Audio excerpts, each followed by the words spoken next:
Olá, meu nome é Tarso Cabral Violim, eu sou advogado, mestre e doutor pela Universidade Federal do Paraná e professor de Direito Administrativo. Hoje nós trabalharemos com o tema do processo administrativo. A administração pública, ela exerce função administrativa. E para exercer essa função administrativa, ela deve fazer processos administrativos. A administração pública, ela também faz processo, não é só o Poder Judiciário. O Poder Judiciário exerce função jurisdicional e faz processo judicial. Processo civil, processo do trabalho, processo penal é que disciplinam o processo no âmbito jurisdicional. A administração pública, ela faz processo administrativo para chegar ao final e tomar a melhor decisão possível por meio de um ato administrativo. Então, antigamente se estudava mais o ato administrativo.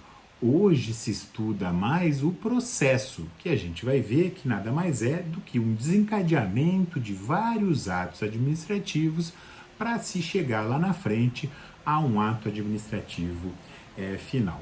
Primeira questão importante é perguntar: processo administrativo é uma simples burocracia?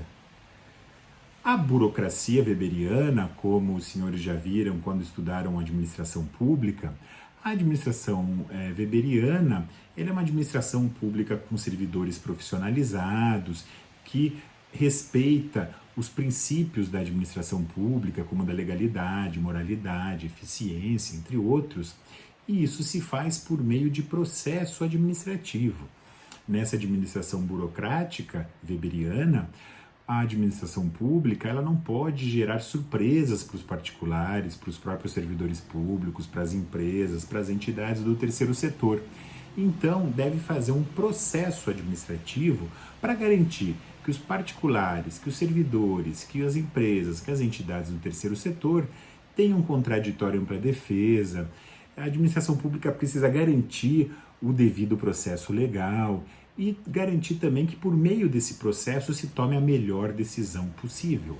Então, processo e processo administrativo não pode servir para criar dificuldades para vender facilidades, não pode existir para simplesmente querer paralisar a administração pública, para tomar decisões ruins. Não, pelo contrário, processo administrativo é para fazer a administração pública funcionar da melhor forma possível, respeitando o interesse público, os direitos fundamentais individuais, sociais e o ordenamento jurídico como um todo. Então, na verdade, essa administração pública ela vai fazer processo para resguardar os direitos do cidadão e não de forma nenhuma para atrapalhar a vida do cidadão. Existe no âmbito do processo, quando a gente vai estudar processo, a figura da processualidade administrativa. Vários autores tratam dessa questão. Por exemplo, a professora Odete Medauer tem um livro só sobre isso. Processualidade administrativa, ela vai ser regida pelo processo, pela processualidade geral. Então, na verdade, vai existir uma teoria geral do processo que vai se aplicar para todos os processos, seja para os processos judiciais, seja para os processos administrativos. Cada esfera, cada poder vai fazer os seus processos respeitando o ordenamento jurídico, respeitando, então, todo o direito.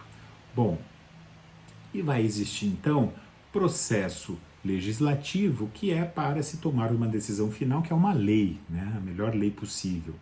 Vai existir processo judicial para o poder público, o poder judiciário, tomar a melhor decisão jurisdicional final. E vai existir processo administrativo para que a administração pública, por meio do poder executivo principalmente, mas existe também administração pública nos demais poderes, para que a administração pública chegue a um ato administrativo final o melhor possível, que melhor atenda o interesse público e respeite o ordenamento jurídico. Então, vão existir princípios nessa teoria geral do processo que vai se aplicar para o processo legislativo, né? Processo legislativo que vai elaborar a lei, e vai se aplicar então essa teoria geral do processo também para os processos judiciais e administrativos, que são processos nos quais o Estado, por meio deles, aplica a lei. Bom, o processo judicial tem diferenças com relação ao processo administrativo e o processo legislativo. O processo judicial, a regra é que só o Estado pode fazer processo judicial, só o Estado. O processo judicial, ele em regra, ele vai ser gratuito. O processo judicial, ele vai ser trilateral, no sentido de que vai existir um juiz imparcial e vai existir as duas partes.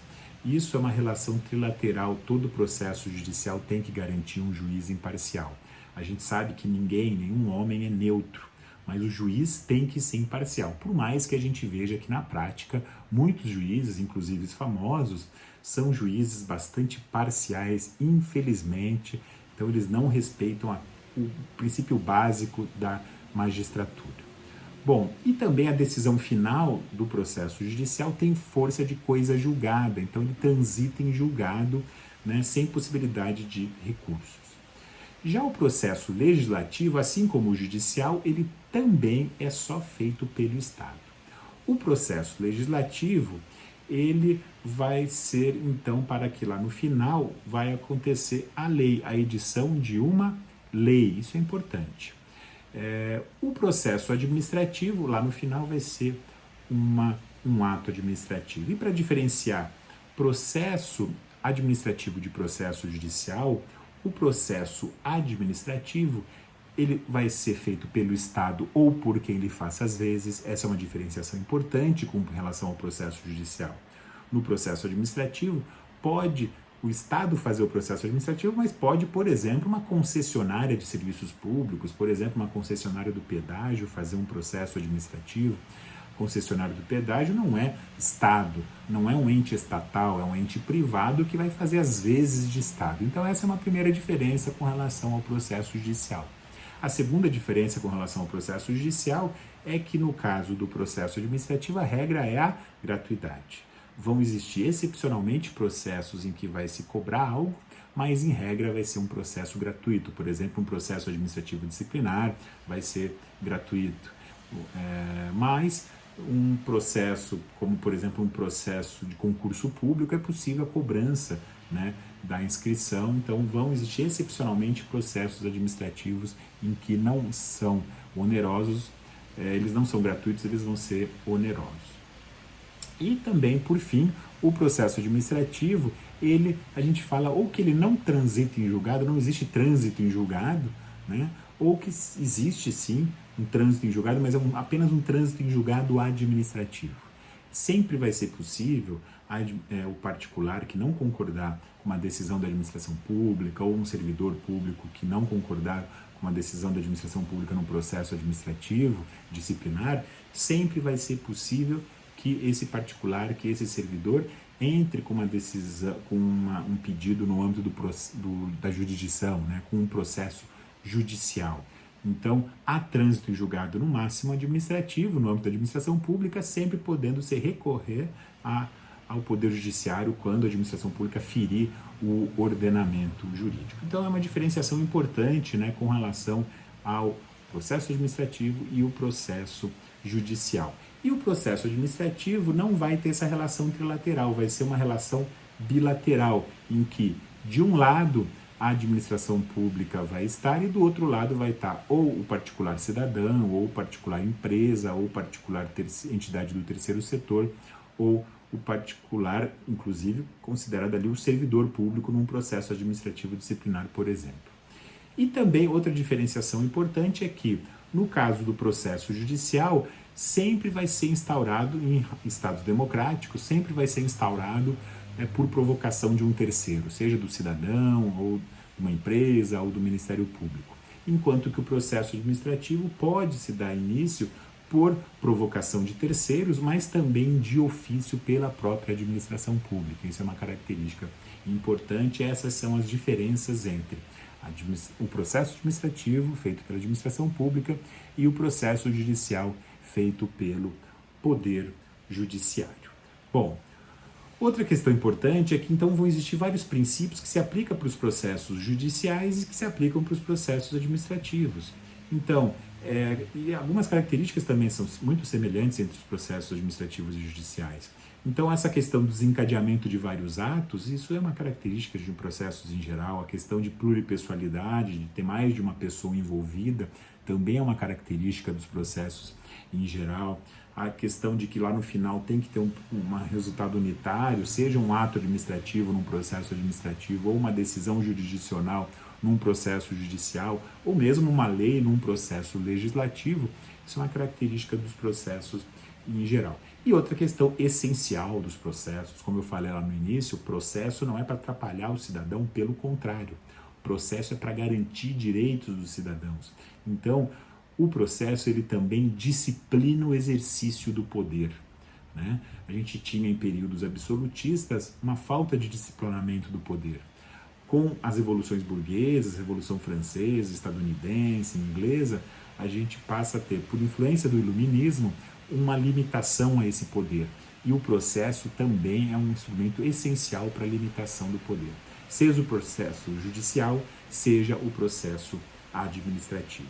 Ok? Bom, uma questão que antigamente era importante, que hoje já se caiu um pouco de uso, né, todo esse debate sobre as diferenças entre processo e procedimento. Eu vou repetir aqui porque a doutrina ainda trata, mas algo que já hoje em dia não é mais tão importante assim. Existe uma discussão sobre o que é realmente a diferenciação entre processo e procedimento. Alguns autores vão falar que, assim como lá no processo civil, que existe o processo e o rito desse processo vai ser o procedimento. Isso é pegando, então, lá a teoria do processo jurisdicional. Outros autores vão falar que existem vários tipos de procedimento. E apenas aqueles procedimentos em que se garanta contraditório para a defesa, apenas aqueles procedimentos em que vai ter uma lide, um choque entre particulares ou entre particulares e administração pública, daí sim esse procedimento vai se chamar processo. Então, processo seria apenas os procedimentos em que há algum tipo de controvérsia, algum tipo de litígio. E, por fim, tem alguns autores que, na verdade, entendem que nem existe a figura do processo administrativo, a gente vai ver daqui a pouco. O fato é que, depois da Constituição de 1988, praticamente não existe essa discussão, porque em vários dispositivos constitucionais, o próprio professor Romeu Bacelar Filho, do Paraná, ele deixa isso claro. O professor Romeu vai dizer que vários artigos da Constituição já repetem a palavra processo administrativo. Então, fica claro que, na verdade, no Brasil existe sim processo administrativo, assim como existe processo judicial. O próprio artigo 5º, inciso 55, diz lá, aos litigantes, em processo judicial ou administrativo, e aos acusados em geral, são assegurados o contraditório ampla defesa com os meios e recursos a ela inerentes. Então, a Constituição já fala em processo administrativo, em outros dispositivos também. Por exemplo, né, quando se fala em processo licitatório. Então, o Constituinte, né, deixou claro, né, no texto constitucional que realmente a opção é que exista, sim, processo administrativo. Então, eu falei no processo licitatório, lá no artigo 37, inciso 21, tem o próprio artigo 41 fala lá em perda de cargo de servidor por meio de processo administrativo. O próprio artigo 5º, inciso 72, quando fala em habeas data, né, que é a questão de retificação dos dados, quando não realizado por processo judicial ou administrativo. Então, fala também em processo administrativo. Então, praticamente hoje não existe mais esse debate se existe realmente processo, né? Mas existem divergências doutrinárias, né, como eu falei inicialmente. Alguns entendem que processo existe, daí o procedimento é o rito do processo administrativo, e que outros dizem que todos são procedimentos e o processo é quando há um litígio. E uma doutrina mais minoritária, por exemplo, o professor Marçal Justem Filho e Carlos Ari Sunfeld, que vão entender que processo apenas existe o processo judicial, que no âmbito administrativo existe apenas procedimento administrativo. Ok? Bom, Outra questão importante, né, já que a gente está falando de processo administrativo, é dizer que vão existir 3 tipos de sistema de controle jurisdicional, certo? O primeiro sistema de controle jurisdicional é o da administração juiz, que é um sistema mais antigo, pouco democrático, em que quem executava também julgava. Então não existia Estado de direito, divisão de poderes harmônicos independentes entre si. Isso foi substituído por outros 2 sistemas, que é o da jurisdição dupla, ou o chamado contencioso administrativo, e o caso da jurisdição una, né, que é o caso aqui do Brasil. Na jurisdição una só vai existir um poder judiciário. Um poder judiciário, lá em cima tem a Suprema Corte ou o Supremo Tribunal Federal, como é o caso aqui do Brasil, e daí esse judiciário vai se subdividir lá embaixo. Vai existir Justiça Federal e Estadual, vão existir a Justiça Eleitoral, Justiça do Trabalho, né? Vários tipos de justiça, mas todos se ligam lá em cima numa corte apenas. Isso é jurisdição una, que existe no Brasil, na Argentina, em países anglo-saxões e também vários países latino-americanos. Mas vai existir a jurisdição dupla, que é o chamado contencioso administrativo, que é o caso francês, né? Mas tem na França, tem na Alemanha, tem na Suécia, tem em Portugal, em que na verdade vão existir 2 justiças, a justiça comum e o chamado contencioso administrativo.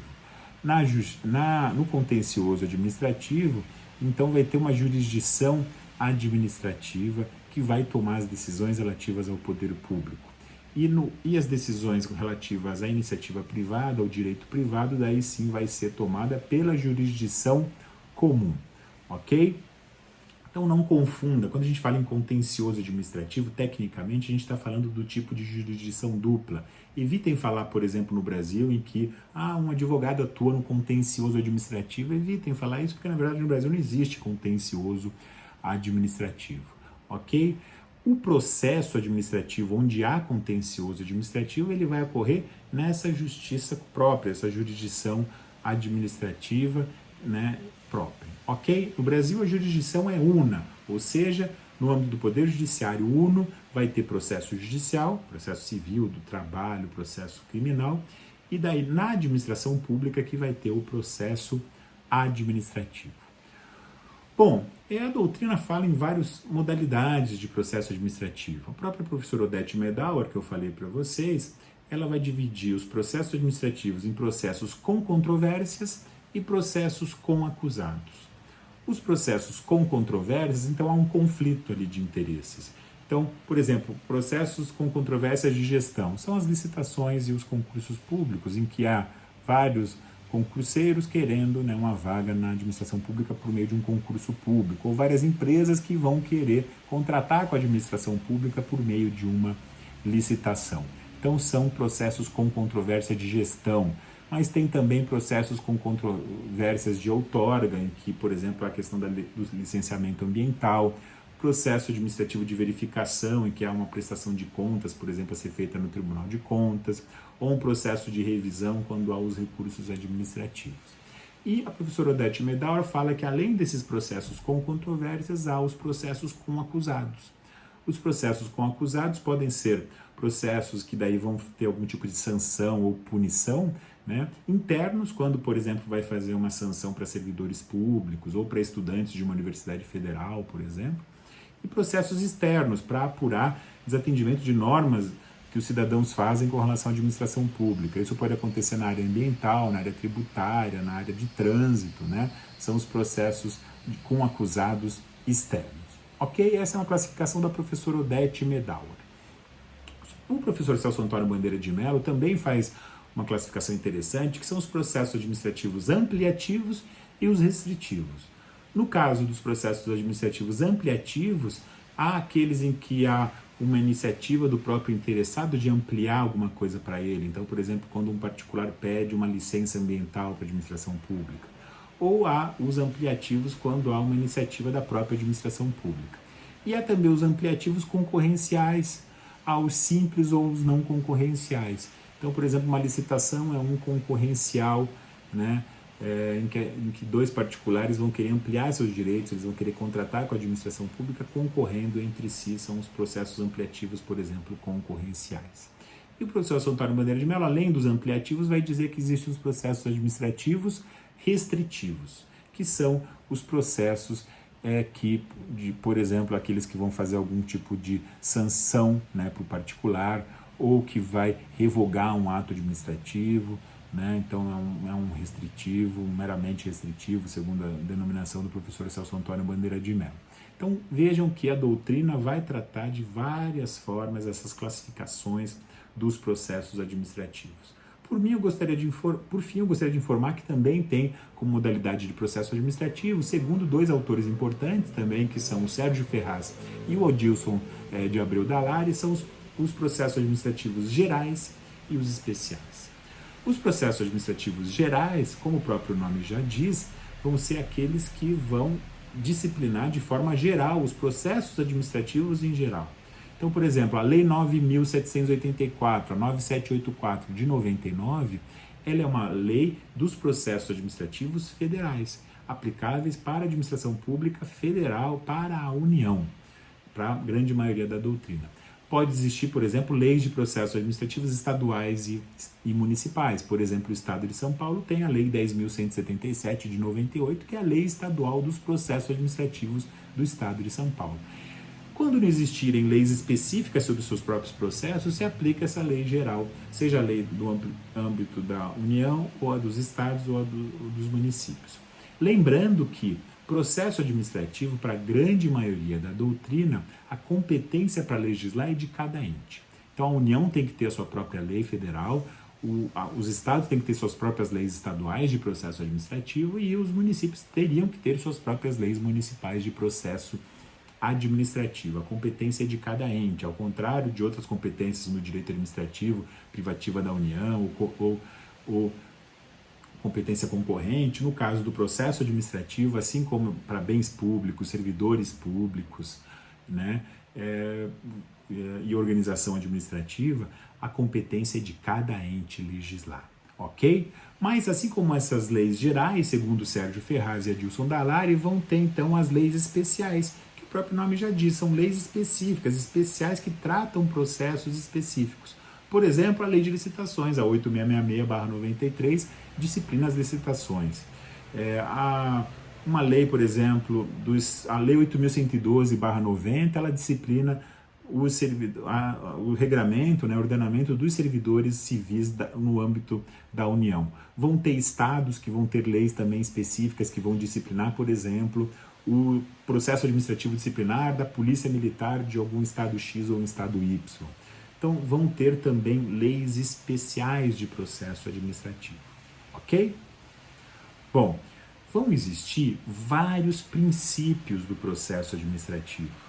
Autores vão falar dos mais variados tipos, alguns princípios vão estar disciplinados na própria lei de processo administrativo. O primeiro princípio que eu gostaria de falar é o princípio da audiência do interessado.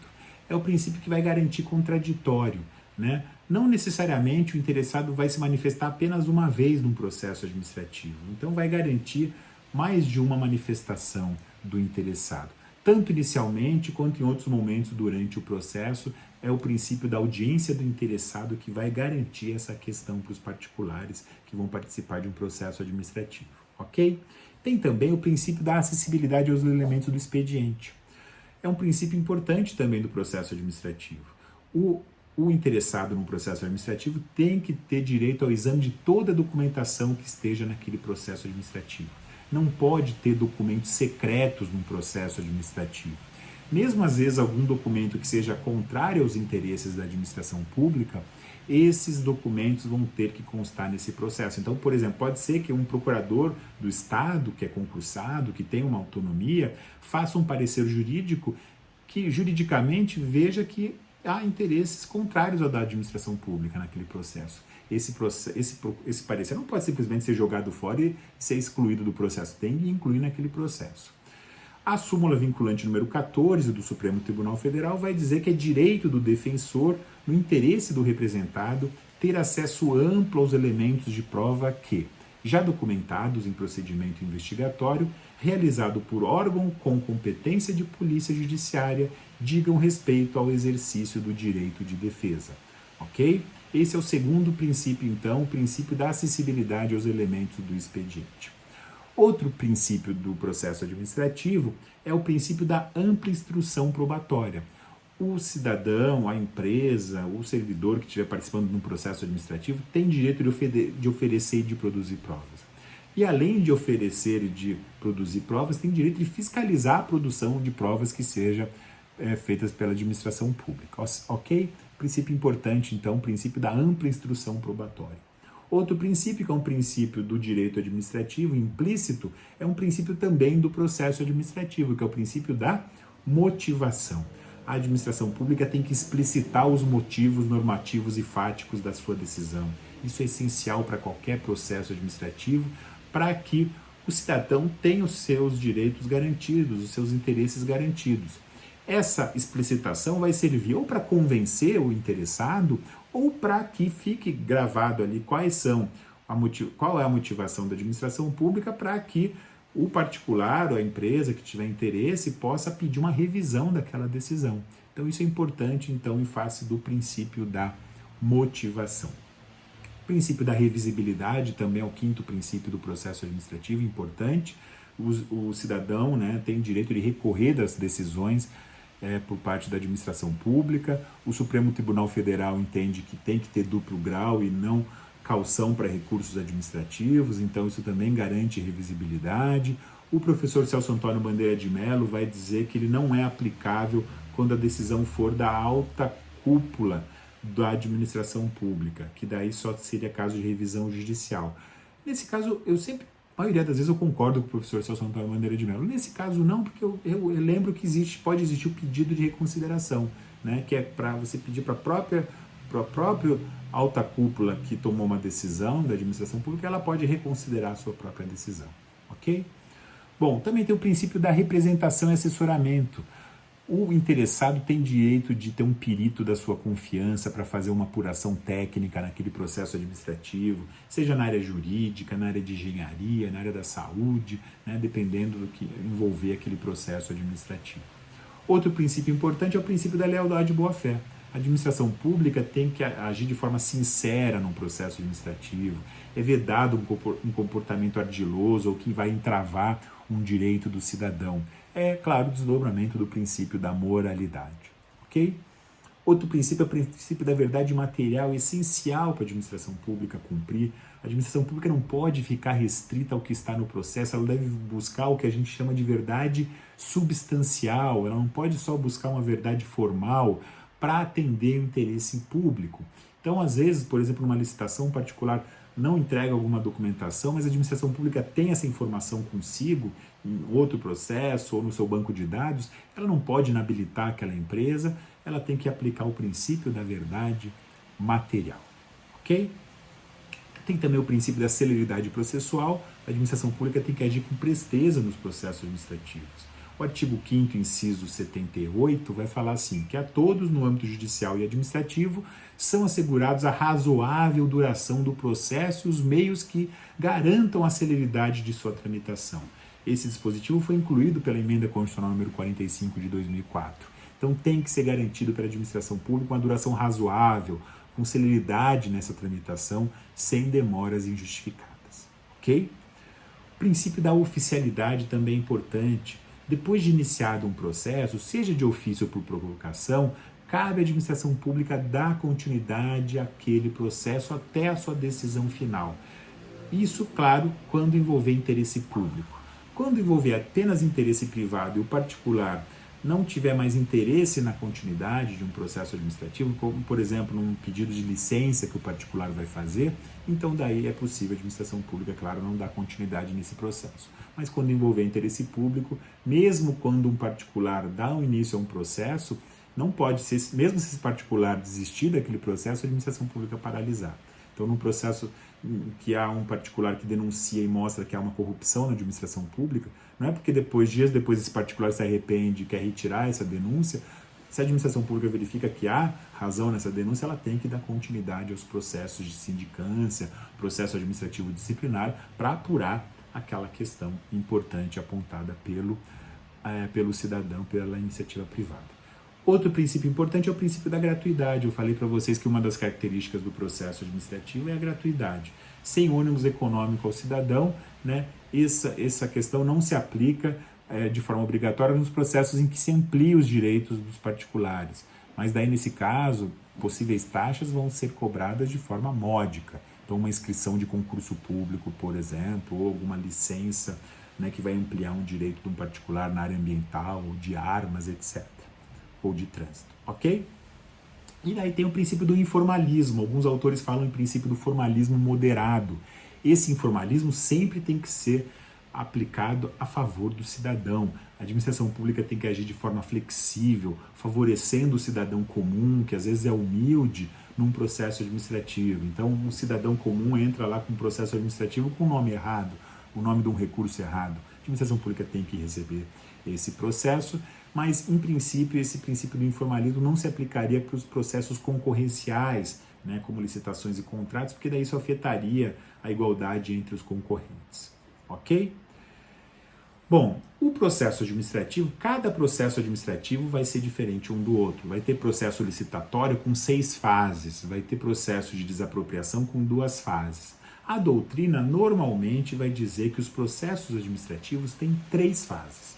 Tem divergência doutrinária, mas normalmente a doutrina vai falar que tem uma fase introdutória, uma fase preparatória e uma fase decisória. A fase introdutória, que alguns autores chamam de propulsora, propulsiva, de instauração, deflagratória, inicial, são aqueles atos que vão desencadear o processo. De ofício, quando a administração pública, por meio de uma portaria, por um decreto, por um edital, dá início a um processo, ou por iniciativa dos interessados, né? Via de regra por meio de um pedido da parte interessada, pode ser individual ou coletivo, com fundamento num direito de petição, num requerimento que vai dar início a um processo. Então essa fase inicial, introdutória, pode se dar de ofício ou por iniciativa dos interessados, ok? A fase preparatória ou instrutória é a fase do meio de um processo, né? Eu sempre digo, numa redação tem lá início, desenvolvimento e conclusão. Numa petição tem lá dos fatos, do direito e do pedido. Num processo vai ter fase inicial, fase preparatória e depois a fase conclusiva. Nessa fase preparatória e instrutória é onde a administração pública vai colher todos os dados, os elementos necessários para uma melhor formação da sua decisão.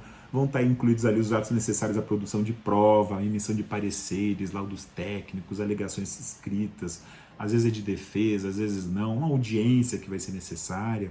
Todos os elementos que vão permitir um melhor conhecimento da situação fática para permitir que a administração pública tome uma decisão justa nos processos administrativos. E, por fim, para que serve o processo administrativo? Para decidir. Né? Então, é a fase decisiva ou dispositiva em que a autoridade fixa o teor do ato que emite a decisão e formaliza esse ato.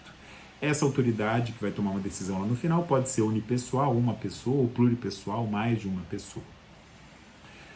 Bom, para quem vai fazer estudo de processo administrativo, é essencial conhecer os termos da Lei Federal de Processo Administrativo, que é a Lei 9784 de 99. É uma lei que é de aplicação obrigatória apenas para a administração pública federal, segundo a maioria da doutrina.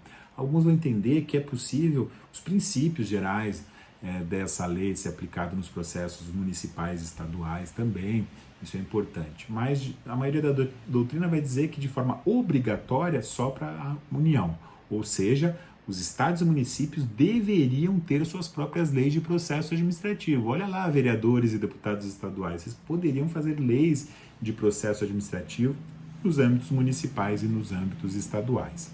Bom, essa lei, então, ela vai disciplinar os processos administrativos de uma forma geral para a União. O professor Marçal Justem Filho e o Diogo de Figueiredo Moreira Neto, eles vão dizer que são normas gerais de princípios fundamentais, essa lei 9784, então teria uma observância obrigatória também para os entes federativos, seja para os estados ou para os municípios. Essa lei de processo administrativo ela vai disciplinar, por exemplo, a questão de competência, que ela é irrenunciável, né? Salvo delegação e avocação prevista em lei, né, de atos publicados no Diário Oficial, vai ser possível, então, essa delegação e essa avocação. Os atos de delegação podem ser parciais, tá? Esses atos vão especificar as matérias e poderes transferidos, os limites da atuação do delegado, a duração e os objetivos da delegação e o recurso cabível, podendo conter ressalvas de exercício da atribuição delegada. É revogável a qualquer tempo esse ato de delegação parcial e não pode ter delegação de edição de atos normativos, decisões de recursos administrativos e matérias de competência exclusiva de um órgão ou de uma autoridade, certo? Isso é disciplinado pela Lei de Processo Administrativo.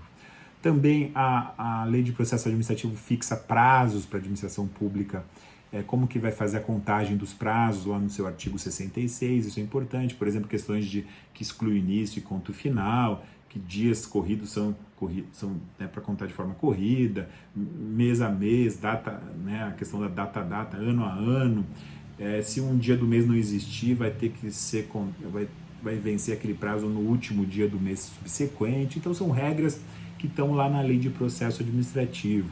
Inexistindo uma disposição, uma lei mais específica, disciplina um prazo específico, os atos vão ser praticados em 5 dias, segundo a Lei de Processo Administrativo, podendo ser prorrogada até o dobro em casos previstos lá no artigo 24 da Lei de Processo Administrativo. Intimações sempre vão ter que ter antecedência mínima de 3 dias úteis, isso é importantíssimo. Tem universidades federais pelo Brasil que descumprem isso, que não tem lei específica e não seguem a Lei de Processo Administrativo Federal. Qualquer intimação tem que ter antecedência mínima de 3 dias úteis, segundo a Lei de Processo Administrativo. Outra questão importante são os pareceres, né? A Lei de Processo Administrativo, ela diz que os órgãos consultivos, quando eles devem ser ouvidos de forma obrigatória, eles devem emitir pareceres em até 15 dias, salvo se tiver uma norma especial ou uma comprovada necessidade de um prazo maior. Quando o parecer for obrigatório e vinculante, o processo não poderá ter seguimento até a apreciação desse parecer. Quando o parecer for obrigatório, mas não vinculante, não vincular a administração pública, daí o processo pode seguir, né, mas de qualquer forma, nessas duas situações, quando o parecer for obrigatório e não tiver uma conclusão, um parecer em até 15 dias, nesses dois casos vai ter que ser responsabilizado o agente que deu causa a esse atraso, ok? Bom, a Lei de Processo Administrativo, então, ela também fixa que prazo para o interessado se manifestar após o encerramento da instrução é de 10 dias, salvo existir um outro prazo na lei. O prazo para a decisão da administração pública vai ser de 30 dias a partir do encerramento da instrução, salvo também, né, prorrogação por igual período devidamente motivada. A Lei de Processo Administrativo fala que os recursos vão ser de até 10 dias a partir da ciência ou divulgação da decisão, né? Ela fixa uma regrinha que os senhores devem conhecer, devem ler lá na Lei de Processo, que fala que interposto o recurso, deve haver intimação dos demais interessados no prazo de 5 dias úteis para que eles apresentem as suas alegações. O recurso vai ser dirigido à autoridade que proferiu a decisão, que poderá reconsiderar em 5 dias essa sua decisão, se concordar com os termos do recurso. Agora, se não concordar, vai ter que elevar esse recurso para sua autoridade superior. E daí essa decisão da autoridade superior vai ter que se dar em até 30 dias, podendo ser prorrogável no máximo por igual período. E também, lá no artigo 54 da Lei de Processo Administrativo, vai ter a questão de que o direito da administração pública de anular os seus atos em até 5 anos, tá, da data que forem praticados, salvo comprovada a má-fé.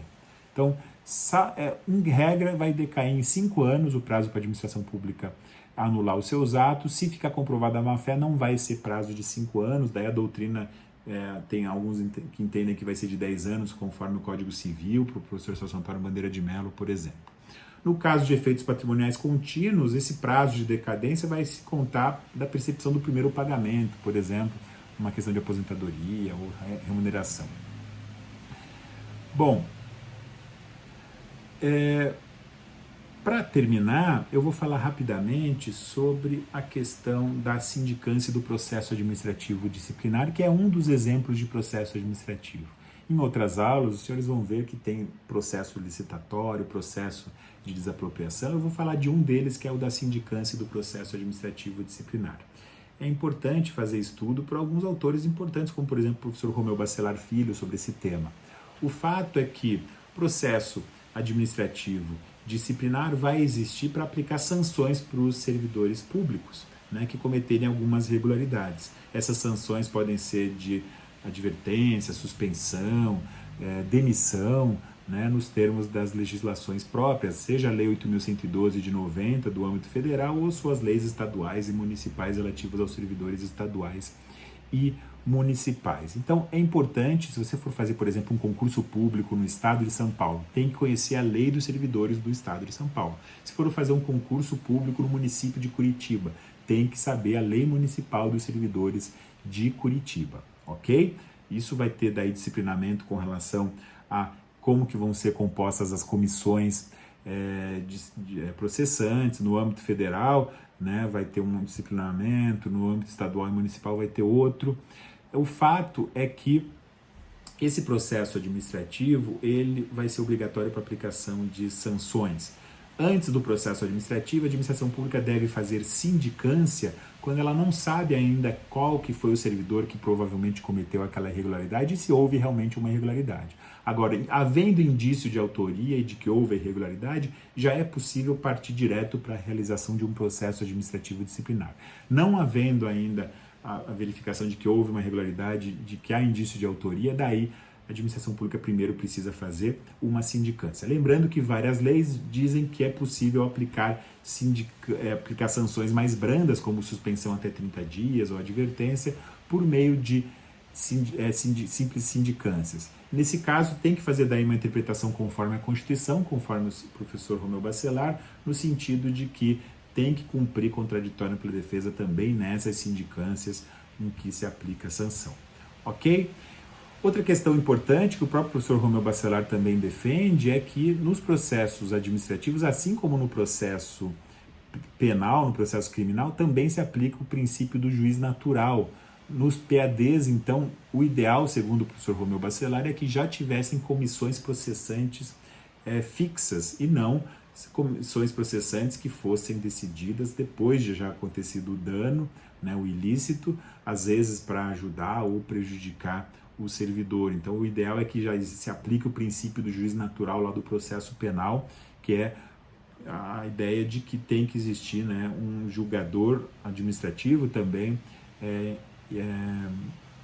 relativamente independente e imparcial para fazer o julgamento administrativo. No processo administrativo disciplinar, a fase preparatória vai ter também a fase de instrução, de defesa e do relatório final, né? Então isso é importante, cada legislação vai disciplinar isso de forma diferente. Tem uma divergência com relação à defesa, porque vários doutrinadores e o Superior Tribunal de Justiça entendem que é obrigatória a existência de advogado defendendo servidor público em processo administrativo disciplinar.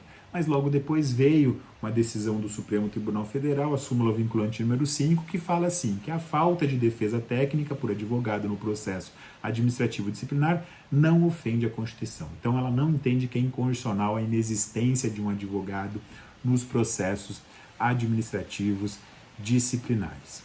Ok? A administração pública, então, vai tomar decisão por meio de um relatório da comissão processante, né? Se a autoridade superior achar que a comissão fez um bom trabalho, ela vai concordar com aquele relatório, se não, ela pode tomar uma outra decisão de forma bem justificada, mostrando que houve alguma falha na comissão. Ok? Bom, por fim, lembrando que não existe mais o Instituto da Verdade Sabida nos processos administrativos. Okay? Então, não é possível evitar um processo administrativo disciplinar dizendo que já se sabe que um servidor cometeu uma irregularidade. Não. Isso é o Instituto da Verdade Sabida que existia lá com a ditadura militar, antes da Constituição de 88.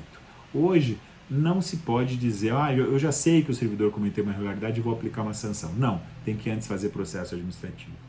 No máximo é possível a aplicação da verdade sabida para evitar a sindicância. Então, se eu já tenho indício de autoria e de que houve uma irregularidade, eu já vou direto para o processo administrativo. Agora, não pode aplicar a verdade sabida para aplicar sanção, apenas para evitar a sindicância. E, por fim, a questão das responsabilidades, né? cada irregularidade de um servidor pode gerar sanção administrativa, civil e penal. A sanção administrativa não interfere nas outras sanções. Agora, a sanção penal pode interferir na sanção administrativa. Uma absolvição criminal que vai negar a autoria ou existência de fato vai afastar a responsabilidade administrativa, segundo a Lei 8.112 e várias outras legislações importantes, ok? Bom, sobre o processo administrativo, eu recomendo vários autores como bibliografia. Professor Celso Antônio Bandeira de Mello, professor Romeu Felipe Bacelar Filho, professor Odete Medauer, professora Maria Silva Zanello de Pietro. Na questão do processo administrativo, professor Egon Buchmann Moreira também tem uma doutrina importante, professor Sérgio Ferraz e Adilson Dallari também tem doutrinas importantes sobre processo administrativo. E lembrando, para terminar, processo administrativo tem que estudar por meio das leis municipais, estaduais e pela lei federal, dependendo se você vai estudar em cada uma dessas esferas, para fazer concurso público ou para se especializar como servidor público, etc. Ok? Bom, eu gostaria de agradecer muito a atenção de todos os senhores e senhoras, gostaria de desejar um bom dia, uma boa tarde, uma boa noite para todos. Eu fico à disposição de vocês nas redes sociais. O meu e-mail é tarsocv@gmail.com, ok? Muito obrigado pela atenção de todos e até uma próxima oportunidade. Um abraço.